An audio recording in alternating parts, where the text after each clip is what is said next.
Professor Sada and Professor Turo are the final bosses of Pokemon Scarlet and Violet, respectively. They are probably the hardest trainer battles in the entire history of mainline Pokemon games. Besides this guy. And him. And her. Okay, they're actually not super hard, even though both of their teams consist of 6 super powerful Pokemon. But I will say this.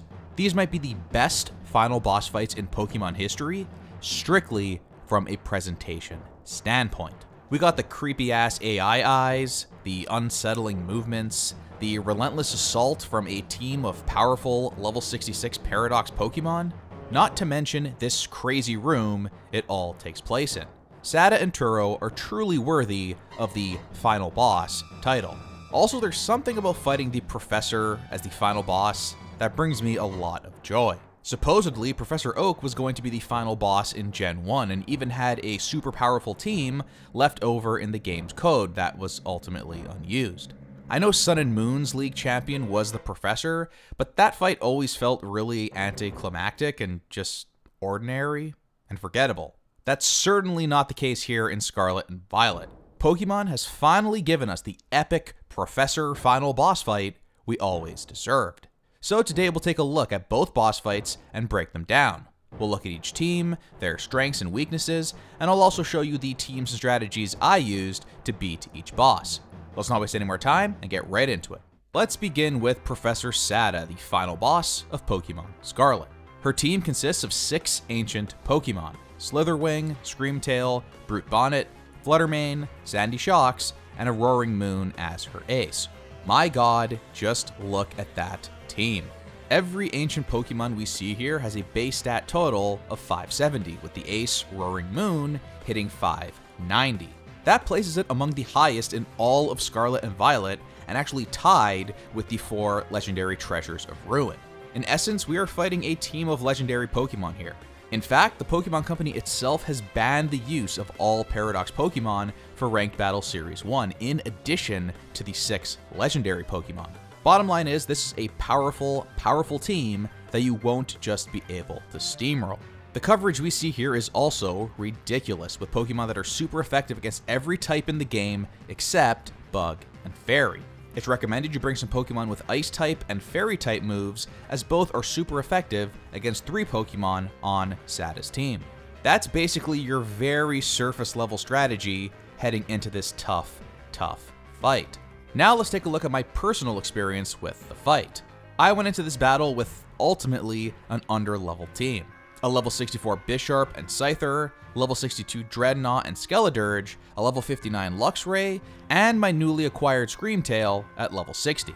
My Bisharp was quickly taken care of by Slitherwing. Not a great sign. Next, I sent out Scyther, which was able to take out Slitherwing with Air Slash. Fluttermane, an early contender for most broken new Pokemon in all of Scarlet and Violet, was up next. Ghost Fairy is some great typing and leaves Fluttermane with very few weaknesses. But thankfully, I came prepared with Skeledirge. Unfortunately, its Shadow Ball was much stronger than my Shadow Ball, but I was at least able to deal some solid damage before fainting. I was able to tank a Thunderbolt and ultimately finish it off with Dreadnought. Brute Bonnet was next, and knowing it was going to finish my Dreadnought in one shot, I used a turn to revive my Skeledirge. I sent out Scyther and was thankfully able to take it out with an Air Slash and X-Scissor. Up next is Sandy Shocks, a super bizarre design that I kinda love. I think I like it better than Magnezone, to be honest. That right there is the sexy Magneton evolution we always deserved. Anyways, I used my turn to heal Skeledirge as Scyther was quickly taken out. Next up, I was going to test my Screamtail. I immediately used its Psychic Terra and knew I was going to brute force Sandy Shocks to death with Psychics. Sandy Shocks swept my team during my first fight with Sada, so my strategy was to put out a tank like Screamtail that could absorb some of those powerful blows and worry about Roaring Moon later. Sadly, Sandy Shocks still managed to take out my Screamtail, and I was feeling very screwed. Skeledirge was up next, and it missed with Fire Blast. Amazing RNG right there. My Skeledirge was done for, and I was somehow gonna have to pull this off with a severely under-leveled Luxray and a half-health Dreadnought. I sent out Luxray and revived Skeledirge before I was taken out in one shot. Dreadnought allowed me to recover Skeledirge's health, and after losing him, it was time to roll the dice with Skeleturge once again. This time, Fire Blast hit, and Sandy Shocks was taken out. My 49 HP Skeleturge was going to have to take out both Screamtail and Roaring Moon. Thankfully, Sada Screamtail had very weak offense, and this is clearly the weak point in her team. I was able to restore my Skeleturge's health and tank a ton of attacks. I used this opportunity to revive and heal some of my fallen Pokemon and start charging up my special attack with Torch Song. By the time I defeated Screamtail, I had 4 Pokemon ready to take on that Roaring Moon, not to mention a Skeleturge with a stupidly high special attack that proceeded to get destroyed in one shot by Roaring Moon. This guy is OP. I sent out Screamtail next, who was able to deal some good damage with Dazzling Gleam, but was taken out with ease in 2 shots.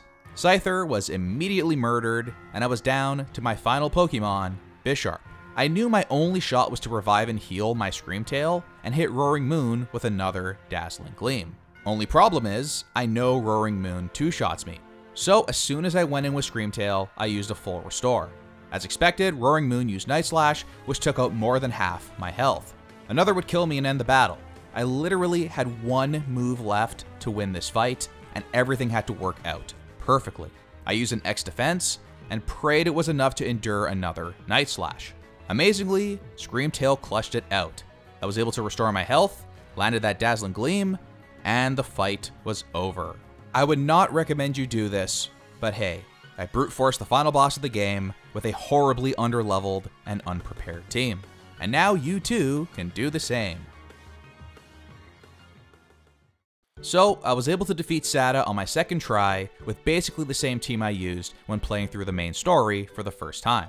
Like I said before, the fight is tough, but it's at least no Volo situation where I literally had to leave the fight, rethink my entire life up to that point, and completely build a team from the ground up that could take on his insanely powerful squad. From what I could tell, if you were able to build a team strong enough to defeat the Elite Four and the other elite endgame trainers, your team is probably capable of taking down Sada, as long as you have enough revives and potions. If you're still having trouble, consider taking time to properly incorporate a powerful Fairy-type Pokemon into your team, which would greatly help you take out Slitherwing, Brute Bonnet, and that damn Roaring Moon. If you still need help, I'd recommend grinding against some Chanseys for a while to get your team's level up a bit more. I made a video all about this XP grinding strat that you can find in the video description. Next, let's look at Pokemon Violet's final boss, which is entirely different from Scarlet. Well, it's actually identical from a story perspective, and it takes place in the same room, and it's still a professor that gets corrupted by an evil AI, but now it's a dude with a sick comb-over. And most importantly, an entirely different team. This is Professor Turo. Like Sada before him, Turo's team is broken as hell. It consists of 6 future Pokemon with awesome coverage. Iron Moth, Iron Bundle, Iron Hands, Iron Jugulus, and Iron Thorns all have a base stat total of 570, with the Ace Iron Valiant a total of 590. Indeed, another team of essentially legendary Pokemon. Also, like Sada's team, this team is super effective against all but 2 types, Poison and Electric. However, Turo's team is more vulnerable to more types of moves. Ground, Psychic, Rock, and Fairy-type moves are super effective against 3 Pokemon on Turo's team, so you won't have to specialize quite as much as we did earlier with Sada. As a result, I definitely found this fight easier than Sada, though this was also my second playthrough of the game, so of course that helped too. I also entered the fight with a much stronger team. Level 64 Garganacl, level 69 Azumarill, level 72 Kingambit, level 64 Dragonite, level 61 Annihilate, and a level 71 Quaquaval. Needless to say, I'd recommend going into the final boss fight with something closer to my Violet team, and not so much my Scarlet team. A few Pokemon above level 70 will really help you out here. I led off with Garganacl and was able to take out Iron Moth easily with 2 Rock Slides. Next up was Iron Thorns, where I was able to tank an Earthquake and deliver one of my own. In a completely unnecessary move, I decided to keep my precious Garganacl in the fight a bit longer by restoring its health, then landing a second Earthquake to take out Iron Thorns. Turo was, quite frankly, getting bodied at this point. Next up is the god of the current raid meta, Iron Hands. Did Turo's Iron Hands have perfect EVs and IVs? Probably not. It took out my Garganacl, but Azumarill was able to two-shot it with Play Rough. Iron Bundle was up next, and I decided to test it with my under-leveled Annihilate. Somehow it worked out, without even taking a hit, believe it or not. This was becoming absolute destruction on my part. If you want to make quick work out of this boss, just copy my team. Next up was Iron Jugulus, which I was able to two-shot with Quaquaval and Ice Spinner. Finally, it was time to take out Turo's ace, Iron Valiant. This thing is, no doubt, a beast, and took out Quaquaval with ease. And then King Gambit. Is this thing really about to reverse sweep me? It just about one-shotted my Dragonite as well. I managed to land a Hurricane, which very nearly took it down, but decided to play it safe by restoring my Azumarill's health. Dragonite was taken out, and I sent an Azumarill for the finishing blow. It tanked a Poison Jab, and finished the fight by taking out Iron Valiant with Play Rough. Things definitely got a bit testy at the end there. I wouldn't underestimate that Iron Valiant. But if you go into this fight with a high-level team, with good coverage like I did, and some revives and hyper potions just in case, it shouldn't cause you too much trouble. And with that, congratulations, you've defeated the final boss in Pokemon Scarlet and/or Violet. And that is going to wrap it up for today's video. As I rewatched the footage while preparing this video, I'm even more impressed by the presentation of these boss fights. They definitely feel special and stand out as spectacular final boss fights, which is saying a lot for a franchise that has been pumping out games for the last 25 years. The presentation is some of the best in the history of the franchise, and I super appreciate the fact that we got 2 different fights for each version. Honestly, a version exclusive final boss is something I hope to see going forward for the Pokemon series. It's a cool way to differentiate the games without making you feel like you're missing out on something major if you only play through one version. As I played through Violet, the promise of a unique final boss was a nice incentive to keep playing, even though about 90% of the game was identical to my Scarlet playthrough. Final bosses with similar concepts and story significance, but unique designs and teams, I think that's the way to go going forward. If you like this video and want to see more Pokemon Scarlet and Violet content, please hit that like button and subscribe to my channel. I have a lot of videos in the works right now, so expect a lot here on the channel as we enter the holiday season.